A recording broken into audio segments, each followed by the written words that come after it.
మహాకుంభమేళా 2025 ఇది 144 సంవత్సరాలకు ఒక్కసారే మాత్రమే వచ్చే కుంభమేళా. ఈసారి జరిగే కుంభమేళా చాలా ప్రత్యేకమైనది మరియు 12 కుంభమేళాలు పూర్తయినందున 144 సంవత్సరాల తర్వాత ఒకసారి జరుగుతుంది కాబట్టి దీనిని మహాకుంభమేళా అంటారు. కుంభమేళా సమయంలో పవిత్ర నదుల్లో స్నానం చేస్తే పాపాలు తొలగిపోతాయని, మోక్షం వస్తుందని నమ్ముతారు. ఈ మేళా మన మనసును శుభ్రం చేసుకుని ఆధ్యాత్మిక జ్ఞానం పొందడంలో సహాయపడుతుందని విశ్వసిస్తారు. జగద్గురు ఆది శంకరాచార్యులు హిందూ పండుగలను భారతీయ పండుగలుగా మార్చి నిర్వహణ ప్రారంభించారు. ఆయన వివిధ ప్రాంతాల సన్యాసులు, మత పెద్దలను కుంభమేళాలో పాల్గొనమని ప్రేరేపించారు. ఆది శంకరాచార్యుల స్ఫూర్తితో సన్యాసులు మరియు మతనేతలు ఈ ఉత్సవాల్లో పాల్గొనడం ప్రారంభించారు. ఆయన ఈ పండుగలకు వేద మూలాలు ఇచ్చి మరింత గౌరవం, ప్రతిష్ఠ కల్పించారు. కుంభమేళా సంప్రదాయం 8వ శతాబ్దపు తత్వవేత్త, సన్యాసి ఆది శంకరాచార్యుని పేరు మీద గుర్తింపు పొందింది. చైనా భిక్షువు హ్యూయన్ సాంగ్ 629 నుంచి 645 వరకు సిఈ తన రచనల్లో ప్రయాగలో రాజా హర్షవర్ధన కాలంలో జరిగిన మహామేళాను వర్ణించారు. ఆయన చెప్పిన ప్రకారం వేలాది భక్తులు నదుల సంగమంలో స్నానం చేశారని తెలిపారు. అసలు కుంభమేళా అంటే ఏమిటి, ఎలా వచ్చింది, దాని చరిత్ర ఏమిటి, ఎక్కడ ఎలా జరుపుకుంటారో తెలుసుకుందాం. కుంభమేళా. ఇక్కడ కుంభం అంటే పాత్ర, మేళా అంటే ఉత్సవం లేదా జాతర, సమావేశం అని అర్థం. కుంభమేళా చరిత్ర. సత్యయుగంలో సముద్రం మథించగా అమృతం అంటే అమరత్వం కోసం దేవతలు మరియు అసురులు కలిసి పోటీపడ్డారు. ఒకరోజు స్వర్గరాజు ఇంద్రుడు తన ఏనుగు ఐరావతం మీద వెళ్ళిపోతుండగా దుర్వాస మహర్షి ఇంద్రుడికి అందమైన పూల దండను ఇచ్చాడు. ఆ పూల వాసన వల్ల ఐరావతం ఇబ్బంది పడ్డా దుర్వాసుడు కోపంతో దేవతలను శపించాడు. ఈ శపంతో దేవతలు శక్తిని కోల్పోయి అసురులు 3 లోకాలపై అధికారాన్ని సాధించారు. దేవతలు ఈ పరిస్థితిని చూసి విష్ణువిని ఆశ్రయించారు. విష్ణు వారికి చెప్పాడు, సముద్రం మథించి అమృతం మాత్రమే వారికి శక్తి కలిగిస్తుందని. అందుకే దేవతలు మరియు అసురులు కలిసి సముద్రాన్ని మథించారు. ఈ ప్రక్రియలో పర్వతాన్ని మథనం తాడుగా ఉపయోగించారు. పర్వతం సముద్రంలో మునిగిపోతుండగా విష్ణు తన కూర్మ అవతారంలో వచ్చి పర్వతానికి మద్దతు ఇచ్చారు. ఈ సముద్ర మంథనంలో అమృతం, హాలాహల విషం, దివ్య జంతువులు మరియు మరిన్ని వస్తువులు బయటపడ్డాయి. హాలాహల విషాన్ని శివుడు తగిలించి నీలకంఠుడిగా మారాడు. చివరికి అమృతం కోసం పోటీలో విష్ణు మోహిని రూపంలో వస్తూ అసురులను మాయించి అమృతాన్ని దేవతలకు ఇచ్చాడు. స్వర్భాను అనే అసురుడు కొంత అమృతం తాగగా అతని తల రాహు, శరీరం కేతువు అయింది. దేవతలు అమృతం తాగి శక్తివంతులై అసురులను ఓడించి స్వర్గాన్ని తిరిగి పొందారు. కుంభం, పాత్ర నుండి కొన్ని అమృత బిందువులు ప్రయాగ్రాజ్, హరిద్వార్, ఉజ్జయిని మరియు నాసిక్ ఈ 4 ప్రాంతాల్లో పడిపోయాయి. ఈ ప్రదేశాలు పవిత్రంగా మారాయని నమ్ముతారు. ఈ 4 ప్రదేశాలు నదుల వద్ద ఉన్నాయి. హరిద్వార్లో గంగా నది, ప్రయాగ్రాజ్లో గంగా, యమునా మరియు సరస్వతీ సంగమం, ఉజ్జయినిలో క్షిప్రా నది, నాసిక్ త్ర్యంబకేశ్వర్లో గోదావరి నది ఉన్నవి. దేవతలు, అసురులు మధ్య కుంభం కోసం యుద్ధం 12 దివ్య రోజుల పాటు కొనసాగింది. ఇది మనుషుల కాలంలో 12 సంవత్సరాలకు సమానంగా భావించబడుతుంది. అందుకే కుంభమేళాను 12 సంవత్సరాలకు ఒకసారి జరుపుకుంటారు. ఈ సమయంలో నదులు అమృతంగా మారుతాయని చెబుతారు. కాబట్టి ప్రపంచం నలుమూలల నుండి లక్షలాది మంది భక్తులు కుంభమేళాకు వచ్చి ఈ నదుల్లో స్నానం చేసి పాపాలను శుద్ధి చేసుకుని మోక్షం, పవిత్రత మరియు అమరత్వం పొందేందుకు ప్రయత్నిస్తారు. మహాకుంభమేళా 45 రోజుల పాటు జరుగుతుంది. ఈ వేడుకల్లో 45 కోట్ల మంది పాల్గొంటారు అని అంచనా. ఇది జనవరి 2025 13న ప్రారంభమై 2025 ఫిబ్రవరి 26 వరకు కొనసాగుతుంది. కుంభమేళా రకాలు. మహాకుంభమేళా. ఇది ప్రతి 144 సంవత్సరాలకు ఒకసారి లేదా 12 పూర్ణ కుంభమేళాల తర్వాత ప్రయాగ్రాజ్లో జరుగుతుంది. పూర్ణ కుంభమేళా. ఇది ప్రతి 12 సంవత్సరాలకు ఒకసారి ప్రయాగ్రాజ్, హరిద్వార్, నాసిక్, ఉజ్జయినిలో జరుగుతుంది. ఈ ప్రదేశాల్లో మారుతూ జరుపుకుంటారు. అర్ధ కుంభమేళా. ఇది ప్రతి 6 సంవత్సరాలకు ఒకసారి హరిద్వార్ మరియు ప్రయాగ్రాజ్లో మాత్రమే జరుగుతుంది. మాఘ కుంభమేళా.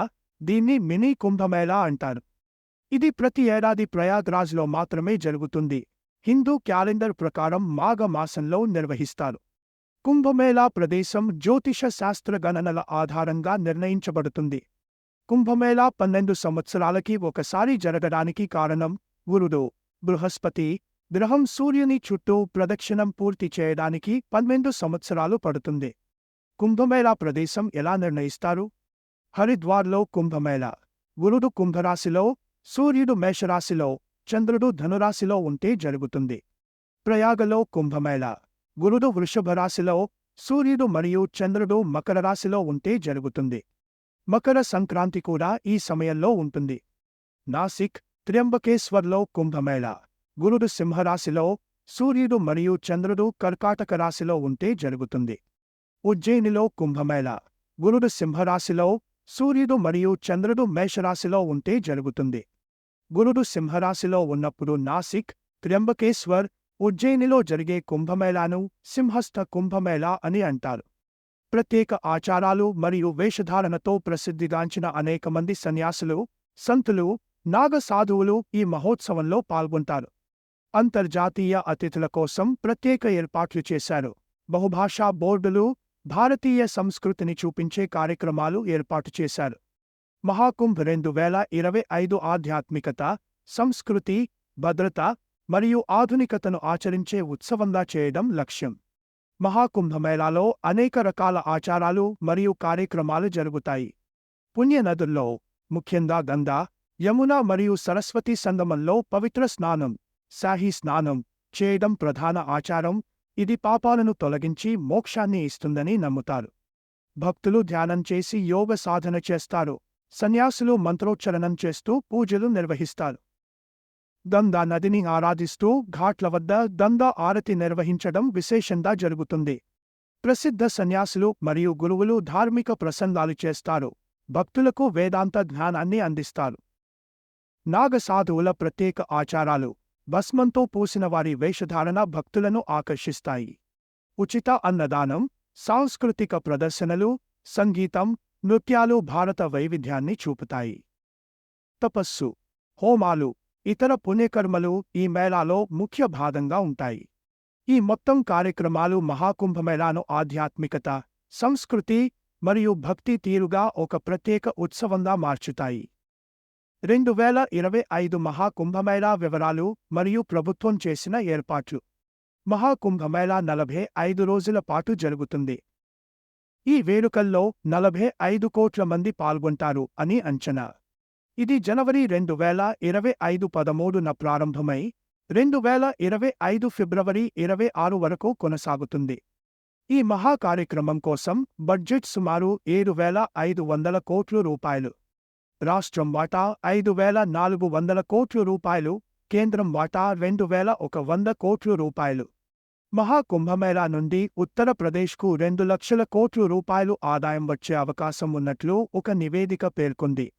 2025 మహాకుంభమేళా ఉత్తరప్రదేశ్ ప్రయాగరాజ్లో 4,000 హెక్టార్లలో దాదాపు 9,990 ఎకరాలు ఏర్పాటు చేసి సందర్శకుల కోసం తాత్కాలిక నగరంగా మార్చారు. మెరుగైన శానిటేషన్ సౌకర్యాలు మరియు 1,45,000 మరుగుదొడ్లు ఏర్పాటు చేశారు. రవాణా సౌకర్యాలు మరియు 99 పార్కింగ్ ప్రదేశాలు ఏర్పాటు చేశారు. 40,000 మంది పోలీసులతో పాటు AI ఆధారిత నిఘా వ్యవస్థలు ఏర్పాటు చేశారు. మేళా ప్రదేశంలో 2,69,000 చెక్క పళ్లెములు ఏర్పాటు చేశారు. 3,308 పాంటూన్లతో 30 బ్రిడ్జిలు నిర్మించారు. 28 ఇప్పటికే సిద్ధంగా ఉన్నాయి. 2,700 AI ఆధారిత కెమెరాలు నిజ సమయంలో నిఘా కోసం అమర్చారు. 92 రహదారుల పునరుద్ధరణ, 17 రహదారుల అందమైన రూపకల్పన చేశారు. 800 బహుభాషా సంకేతాల ఏర్పాట్లలో 400 ఇప్పటికే అమర్చారు. ఫైర్ సేఫ్టీ బడ్జెట్ అగ్నిమాపక చర్యల కోసం 131.48 కోట్ల రూపాయలు నిధులు కేటాయించారు. అండర్ వాటర్ డ్రోన్లు 100 మీటర్ల లోతు వరకు గడిచే సామర్థ్యంతో 24 గంటలు నిఘా చేస్తున్నారు. ఫేషియల్ రికగ్నిషన్ ప్రవేశాల వద్ద భద్రత కోసం ఉపయోగిస్తున్నారు. డ్రోన్లు గగనంలోని పర్యవేక్షణ కోసం ఉపయోగించబడతాయి. మొబైల్ యాప్ ద్వారా అప్డేట్లు, మార్గదర్శకత మరియు అత్యవసర అలర్ట్స్ అందించబడతాయి. ఆన్లైన్ రిజిస్ట్రేషన్, తాత్కాలిక వైఫై జోన్లు కూడా ఉంటాయి. ఆరోగ్య సేవల్లో యాత్రికులకు శస్త్రచికిత్స మరియు నిర్ధారణ సదుపాయాలు కల్పించడానికి తాత్కాలిక ఆసుపత్రులు ఏర్పాటు చేయబడ్డాయి. భీష్మ క్యూబ్ ద్వారా 200 మందిని ఒకేసారి చికిత్స చేయవచ్చు. 5 లక్షల మందికి కంటి పరీక్షలు కూడా నిర్వహించబడతాయి.